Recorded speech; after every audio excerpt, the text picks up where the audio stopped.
учурда коомчулукта жана 700 миллион доллар боюнча сөз болуп атат. Бул боюнча да биз өзүбүздүн оюбузду айтышыбыз керек. Талкуу жүрүп атат.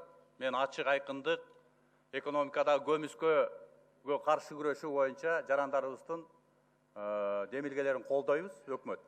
Мына сиздер дагы өзүңүздөр депутаттык комиссия түздүңүздөр. Буга да өкмөт активдүү катышып, болгон жыйындарга, чечимдерге активдүү катышып колдогонго өкмөт даяр.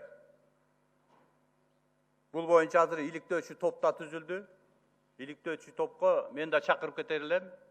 Кызыктар, жарандар бардыгы катышса. Ачык айкын жанагы иликтөө Азаттык радиосунун берген, журналисттердин берген фактылардын баарын изилдеп чыкканга, мына президентибиз болуп бардыгыбыз чогулуш өтүп, ошол жерде тапшырма бердик. Ачык айкын эл көрө турган процедураларды ошол жерде кылабыз. Ким эмнеге жооп бериш керек? Мен ойлойм, бул дагы биздин өзүбүздүн экономикабызга оң таасирин тийгизет деп ойлойм.